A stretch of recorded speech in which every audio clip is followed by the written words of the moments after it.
Alright, I'm on hole number 8 of the Fuji Open. It's in Monday's practice round in the rookie division. Just out here checking out some of the holes, especially the holes that we don't have access to, holes like this right here. Now this hole here, okay, the safe play on this hole is to bring a quarterback and a sniper and lay up out here.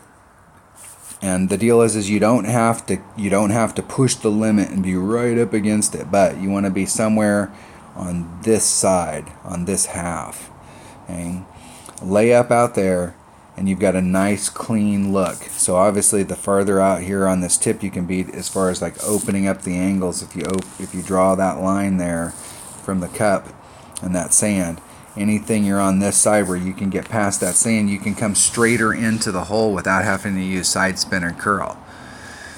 So if you can get your ball out here, you don't need anything special. You wouldn't even need, and I don't think that distance as far as like having to have a Titan or anything like that. You probably get this done with a Quasar Katana, maybe the max.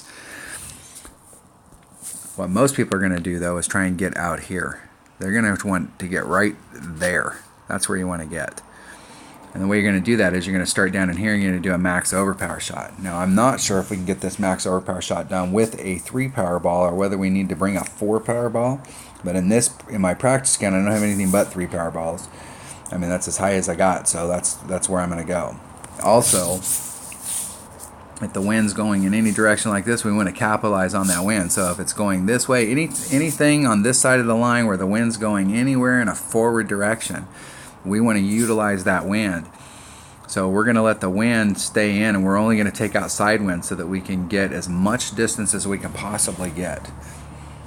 And I'm not going to really be in a big rush here on this hole. I may hit it on the first time through, and I may time out and try and hit it on the second time through.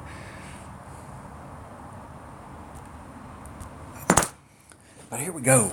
Hole number 4. Hole number 8, par 4. If you get over to the other side, even if you end up in the rough over there you can still get on. I see some people use that little island out there. They'll use this island sometimes and try and get on with that island. I'm not a big fan of the island. Okay, so even from right there, if I don't overpower it, I will probably trickle out of the green, trickle out of the rough. So the wind's going 3-7 in that direction, 3-6. So there's 3-6. Okay, so we're just going to take out that 3-6. We're going to move it over. And I'm not going to do a whole lot of overpower or anything on here. I'm just going to do just a little teeny bit.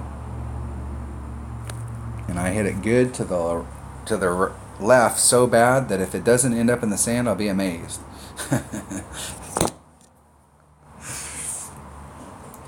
Dinking around.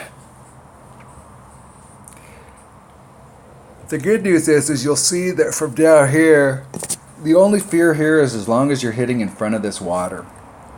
If you have lower developed clubs, in my recollection, if from playing this hole when I first started playing way back when the game was brand new, that you can end up in that water if you've got lower developed clubs. And so that water is a deal breaker. So if you're in any type of risk at all of ending up in that water, don't do it. Let's see, our opponent looks like they're going to get the shot. They didn't have enough to get through. Even if you're in the rough right here, you still have a shot. So there's no downside to going for this unless you don't have well enough developed clubs that you get into the drink. Okay, I'm going to have to use the island, which I don't like using these little islands, but at least the island's big.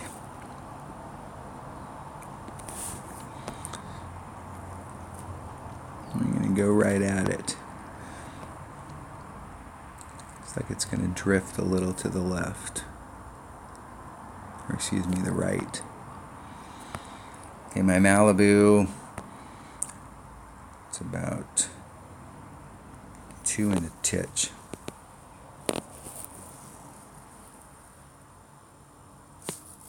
Hitting it good to the left. I'm on a good streak.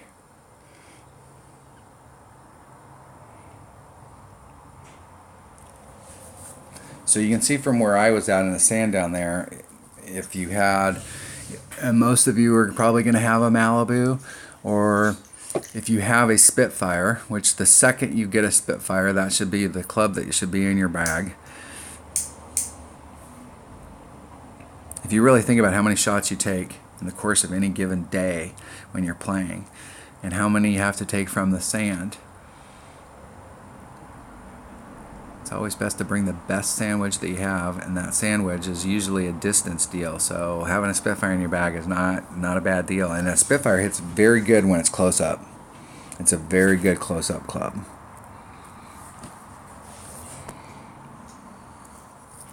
And we can easily make this shot.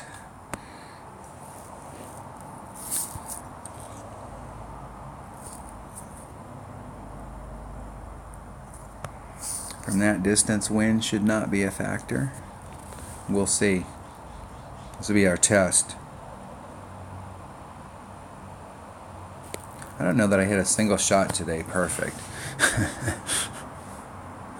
There you go. That's good. That's one less point since the person forfeited on us earlier and gave us an eagle. That's one less point for our score. So definitely me that we won't qualify today. I'm getting good notes though, and I always like to film these, and I make a few notes when I'm filming them, and then I go back and I watch the video and I really critique the thing. And so the whole goal in a tournament week is not to come out the gate and go, wow, I watched this guy play and he played his qualifying round and he sucked. Well, that's the way it works. I don't care. I don't want to be good in my practice round. I don't want to be good in my... I want to be good in my qualifying round just to get the base minimum score and maybe pick up one. But my goal is to be good in the weekend round. And so I don't want to peak here early. And I definitely need to get a bogey here because that person... I ended up getting that 2 on 6 because they forfeited. And that 2 is scaring me. These people down here not playing anymore is scaring me. So I need to get a bogey here and get my score down and get out of this range. Otherwise, I'm going to end up qualifying for the week for the tournament with a -4. All right, that was hole number 8 of the Fuji Open tournament and the Monday practice round in the rookie division. Thanks for watching.